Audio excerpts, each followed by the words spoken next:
Scroll and Dagger presents The Pensive Tower.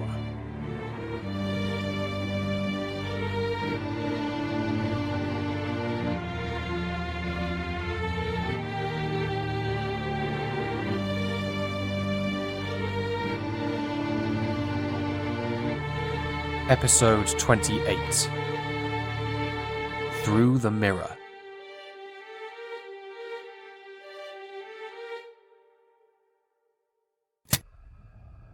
This is the memory of Zara Hewin, human, aged 34, identified as non-binary. Memory regards an event that may or may not have been a dream, and was donated on the 31st of Bloomingtine in the year 693. Inscribed by Paxton Ferox on the 30th of Chilentine, 730. We begin. Is this place real? Am I real? I'm not. I don't know how I got here. I remember leaving my house. At least, I think it was my house. I certainly woke up there. I think that was this morning, or maybe it was yesterday, last week. Tomorrow? I can't remember when. But I think it was definitely my home. It's certainly the only one I can ever remember having. I woke up, I believe, during the night. I think looking back, this was strange at the time. I don't think I usually woke up that early. If it was me, or they, anyway, whoever I was, they usually woke up in the mid-morning, so when I woke up and it was still dark outside, I was pretty confused. I got out of bed and started looking around to see if there was anything that might have woken me up. Maybe there'd been a loud noise from outside or from next door. But no, everything was as it normally was. At least, it was as normal as I think I remembered it normally being. I decided to do a quick search of my house anyway, just to be on the safe side. So I put on my slippers and my nightgown and began looking through the house. It occurs to me now that I didn't have a light as I walked through the house. I never lit a candle, and I could never afford one of those fancy green glass candles. And it was still the dead of night when I began searching the house. So I really shouldn't have been able to see much. But I remember being able to see everything clearly. I remember walking through the house without hesitation, as if it were as bright as daytime. My house isn't large, so I was quickly able to check the 2 bedrooms before heading downstairs. I remember as I descended, I began moving more slowly. I don't know why. It was as though someone else were moving my body. I was merely watching from behind their eyes as they went down step after step after step. I felt like I didn't want to be in the hallway, but I had no choice but to be down there. And soon, I was there. The door into the living room was to my right, but to reach it I had to pass a mirror. It was quite big, this mirror. I think it had been given as a gift to the person whose home I was in. By their mother? Yes, that seems right. I didn't want to walk past the mirror. I'm not sure why, it was just a mirror. There was nothing odd about it. But the sight of it filled me with a strange dread, like I knew something about it, but I couldn't remember what it was. Perhaps I should have turned around and gone back upstairs. That would surely have been the sensible thing to do. I believe I decided to do just that, so I was surprised when I stepped forward towards the door, straight past the mirror. What should have alarmed me was that I couldn't see my reflection. The hallway was dark, but so was the rest of the house, and I'd been able to see everything just fine until then. But there was only a dark outline, staring back at me. And it didn't seem familiar, so I don't think it matched my shape. I know I'm not exactly a big person, at least I'm not now, and I don't think I was then. But the figure I saw in that mirror was thin, very thin. So thin, in fact, that I'm sure it would be impossible for someone to be that thin and still be alive. I think that's why, at first, the person looking at the mirror thought it was a trick of the light. Half asleep as I was, I raised a hand to wave at the whatever it was. The stick-thin shape in the mirror moved. As I raised a hand, it had raised the same one and waved back. That made us jump, but then we laughed. It was just my reflection, obviously. I just wasn't able to see it properly. It was still dark in the hallway. So I told myself that, despite the fact I was able to make everything else out clear as day, it made sense that the dark was the reason I wasn't able to make out my reflection properly in the mirror. The person looking in the mirror must certainly still have been half asleep, because I have no other way of explaining what happened next. I suppose they thought they were being funny. They began moving different parts of their body to watch the reflection copy them, waving with the left hand this time, tilting the head left and then right, and then left again, that sort of thing. I think they, or I, or whoever it was, then decided that there was no reason to stay up any longer. Whatever had woken us up, it didn't seem to be in the house or making any noise, so I felt fine going back to bed. I turned to go back upstairs, but glanced back at the mirror as I placed my foot on the first step. The reflection hadn't moved. It was still there, exactly as it had been when I had last looked at it. I didn't move a muscle. The figure in the mirror moved. Its head turned to look at me. It reached out of the mirror, its painfully thin arm only visible because it was somehow darker than the darkness of the hallway. The arm was long, far longer than a normal arm should be, and it ended at a skeletally thin hand with unnaturally long fingers that I somehow knew would be more than strong enough to grab me and not let go, despite how brittle they looked. The long, dark arm waved at me. In my head, I was screaming to run, to flee back up the stairs to the safety of my bedroom, lock it and barricade it until morning came. But the person who stood in that hallway at the bottom of the stairs didn't run. They stepped forward, towards the mirror, towards that arm. It had stopped waving and was now reaching towards them. Not like it was trying to grab me, it was more inviting. The hand was outstretched as if to say, "Come with me if you want to." I didn't want to. I was still trying to pull back, get away from this, whatever it was. But whoever I was kept moving forward, reaching their hand out towards this dark hand that beckoned me closer.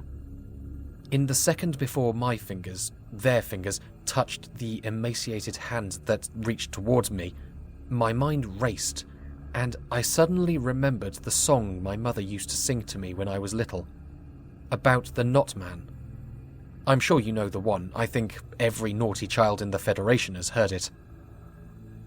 "He comes in the night when you should be asleep, so wrap yourself up and don't make a peep. For be you not in bed or be you astray, then the Knot Man will come and take you away." And I thought, what if this was him? What if he had come to take me away? But then my fingers touched the long, dark, spindly ones that had emerged from the mirror.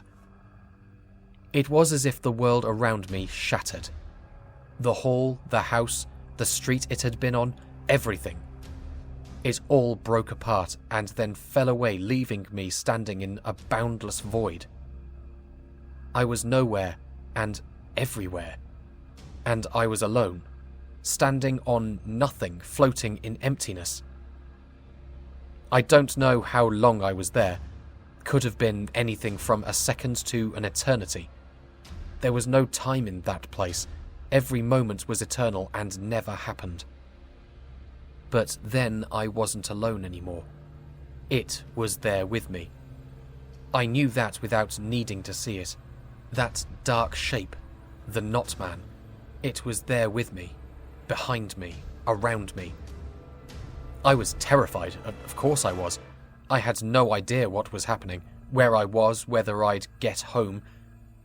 Now I think of it, there was one thing I wasn't afraid of. I wasn't afraid for my life. I somehow knew that the Knot Man, for I had decided that that was what this thing was. Anyway, I knew that it didn't want to kill me. But that wasn't much of a comfort. After all, there are many things worse than death, and any and all of them seemed possible in that moment. I turned to the Knot Man, which was easy since it was everywhere. I tried to ask it where I was, what it wanted, but I couldn't. And I realized I had no mouth to speak with, and even if I could have asked the question, I had no ears to hear the answer. It was then that I realized, much to my confusion, that I did not even have eyes. Yet I was still somehow able to see the nothingness around me. The Knot Man seemed to understand my thoughts. I never gave voice to any of them, since I couldn't, but it knew all the same. And when I felt amusement, I knew it was not mine, but rather the thing that had brought me here. The Knot Man was amused by me. It found my fear, my confusion, funny. Then the world came back, or rather, it tried to. It came back wrong. Everything was sharp and shiny, like a world cut out of glass, but it rippled and undulated, moving in waves like the sea. It took an eternity of a second to recognize where I was. It was the house, my house, but magnified 100 times so that the floor stretched out around me like a vast continent, the furniture towering above me like mountains and trees that reached up to touch the sky that shimmered and shifted 1,000 miles above me. I felt smaller than small, more overwhelmed than by anything I'd ever experienced before in my life. I looked around, trying to catch sight of the Knot Man. Maybe if I could see it, ask it why it was doing this, I could figure out what I should do. Surely there was a reason this was happening to me. There had to be a reason it appeared to me, chose to do this to me. But it wasn't there. I couldn't see it anyway. I took a step forward. The ground cracked beneath my foot. I froze. What would happen if the world broke again? Would I go back to that nothingness? Or would I fall through the ground, falling forever through that empty void, down into the very depths themselves? I did the only thing I could think of. I took another step, but not forward this time, or backwards or to the side. I walked upwards. I know how that might sound to you, but it made total sense at the time. The ground was dangerous, unstable, so I had to walk somewhere that I could be sure wouldn't break. The air was open, empty, safe, so I lifted my foot, placed it on the air, and began walking up towards the shimmering sky. I walked, and walked, and walked. I don't know for how long. It could have been a day, a week, a minute. I didn't get hungry, I know that much. And there was no light there. At least, no sunlight. There was another kind of light, shining and reflecting and refracting from the glittering surface that now made up the world around me. But it was a constant. There was no morning, no evening, no night. All I know is that, eventually, I reached a place and stopped. I had to stop. The air would no longer support my weight. I fell. I fell for a long time, for a long way, far longer than I had climbed. Down and down and down I went, the world spreading out and shining indifferently all around me. I fell past fragments of the air that were larger than the others, as large as my hallway mirror. In them I could see glimpses of people and places, some that I knew, others looked completely alien to me. I'm afraid I can't remember much, it all happened so fast. I only remember seeing one place. A vast, barren and dark landscape with a blinding sun rising on the horizon. And then I stopped falling. I hit a floor. I should have died then. I'd fallen for so long, but it was like I'd just fallen over. I got to my feet and looked around. I knew immediately where I was. I'd fallen to the floor of the Golden Rooster, my local pub.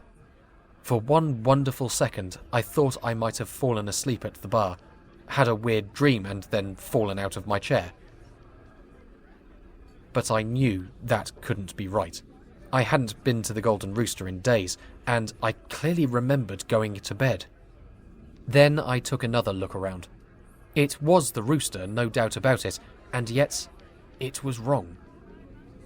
I couldn't place immediately what it was. Everything looked like normal, right down to the people I recognised as regulars in the pub, though they all seemed strangely out of focus, like I was looking at them through frosted glass. But then I realised what it was that was bothering me about the pub. There were things in the wrong place. I wouldn't call myself a regular of the Golden Rooster, but I've been there enough to know its layout. Like most pubs, the tables and chairs aren't really moved around much, so after a few visits you basically know where everything is. But now they were wrong. It looked like someone had moved them around, but I don't mean they were a mess.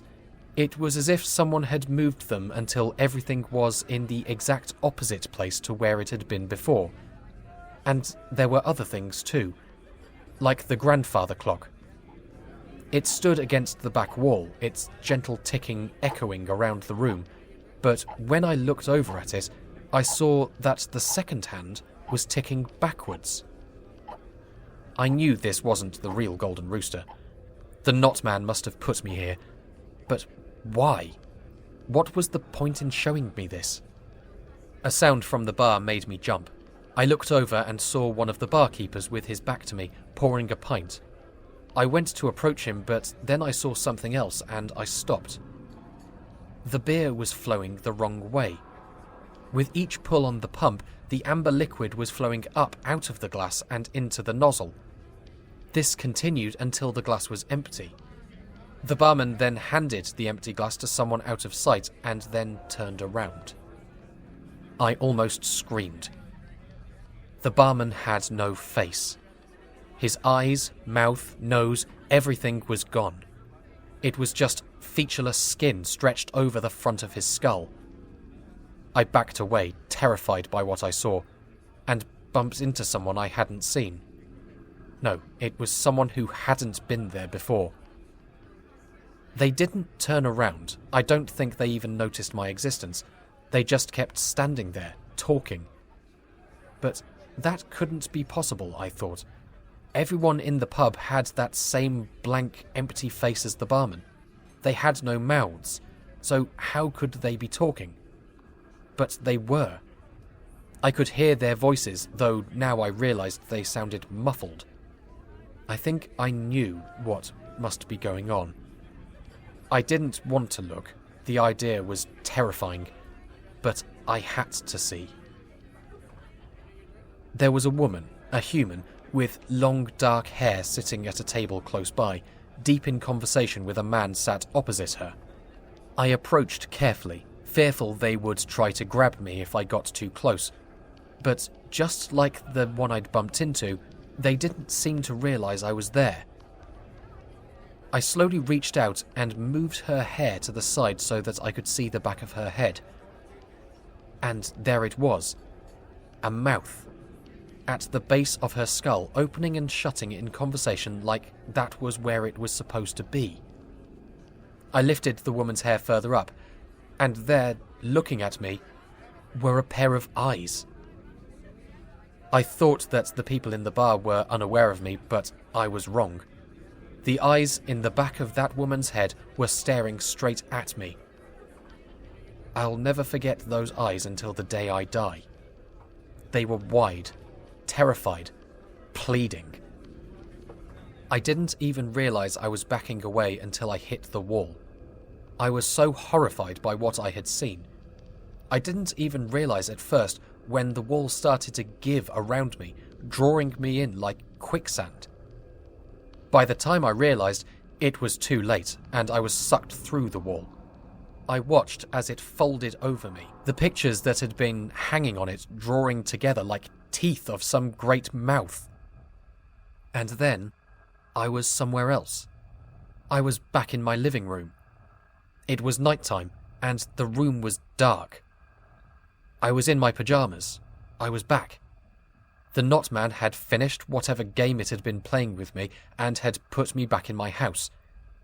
I didn't know what the reason for it all had been, and at that moment I didn't much care. I was too relieved to care. I sank down onto the dark shape that I knew to be my sofa. And then my sofa screamed. I leapt to my feet and turned around. I could suddenly see everything, not because my eyes had adjusted. The room had just become lighter, light enough to see what it was I had actually just sat down upon. It was shaped like my sofa, but it looked like meat, like a huge pile of meat that had been pushed together into the rough shape of a sofa, and all over that mass, mouths opened, gaping mouths lined with small sharp teeth to scream in pain. And it wasn't just the sofa. The clock on the mantelpiece blinked and stared at me. The carpet dragged itself across the floor with 1,000 tiny fingers. The door to the kitchen opened like a mouth and began screaming like the sofa, while books flapped through the air, screeching harshly, and the lamp broke itself in two, trying to take a step. The windows shone with unearthly light, and in the top corner of the room, something red began to ooze down through the ceiling. I turned and ran. I don't even remember which direction I ran in. All I knew was that I had to get away from the nightmare I was in. I saw what I thought was an open doorway and ran towards it. I only realised it was a full-length mirror the second before I ran into it. The sound of the shattering glass was like the world ending. I sprawled onto a bright red carpet, while simultaneously falling onto carpets that were blue, yellow, white, and green. The five of us pushed myself up. I felt the coarse red carpet beneath my hands. I wasn't scared anymore. Well, no, I was, but I was angry as well. I was sick of being thrown into these weird places with no reason or explanation. I got to my feet and saw I was at one end of a long corridor. Fueled by a maelstrom of emotions in my head, I began running. Meanwhile, I was also pulling at the green carpet, checking to see if there was some hidden exit or clue concealed beneath it. I couldn't take it anymore. It was all too much. I curled up into a ball, my eyes seeing nothing but the yellow carpet beneath me. As I walked down the corridor, my footsteps muffled by the blue carpet, I slowly and meticulously checked the walls and ceiling for any sign or clue as to what was going on. And while I did that, I was also striding down the corridor with the white carpet, demanding that I be let out. It wasn't right, I shouted, that I was being kept here, shown all this messed up stuff. Whatever it was that had brought me here, Knot Man or whatever, it had to know that this was wrong, and it had to let me go. I'd stopped tearing up the green carpet by then. It hadn't yielded any results. I was looking around. There had to be an answer to this puzzle, a way out. I felt something wet on my hand. I looked down. There was a spot of blood on my wrist. I looked up. The ceiling was a dull black.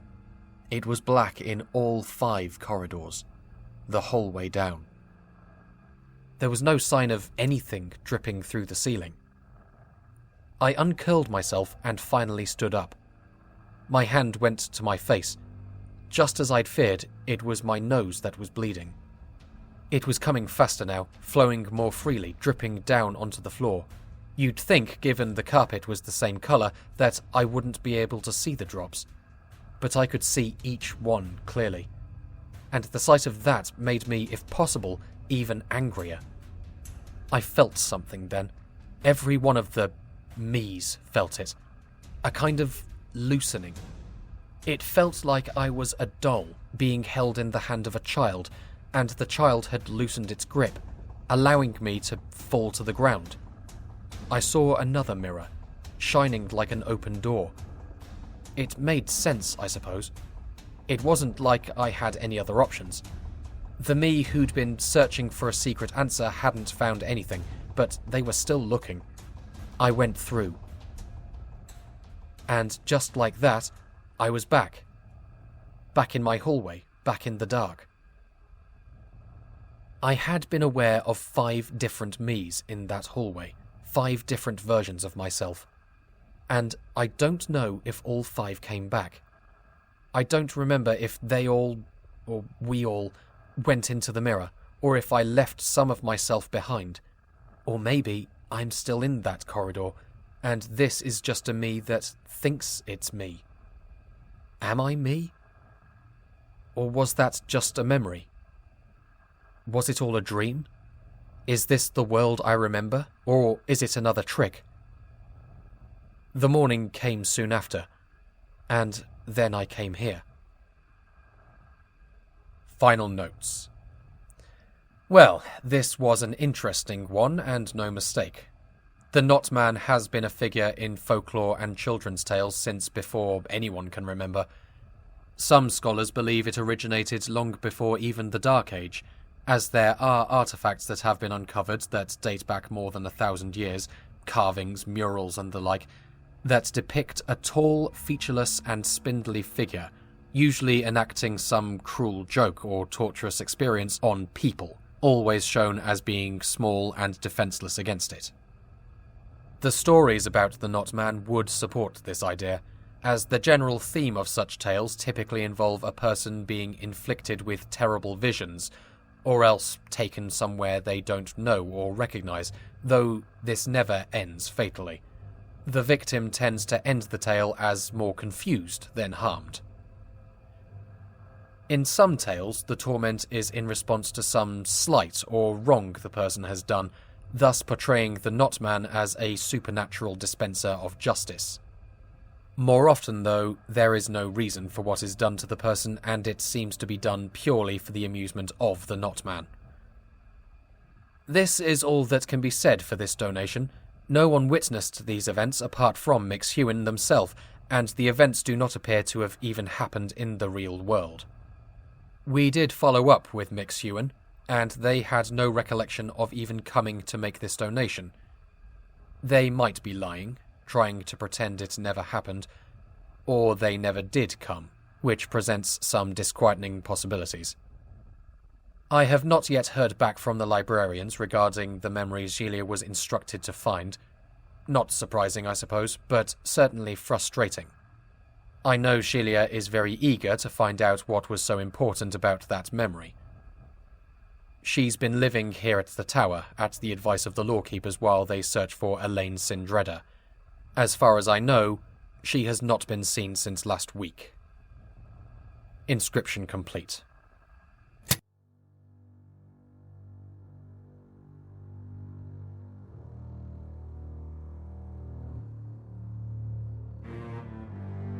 The Pensive Tower is a podcast distributed by Scroll and Dagger and licensed under a Creative Commons Attribution Non-Commercial Share-alike 4.0 International License.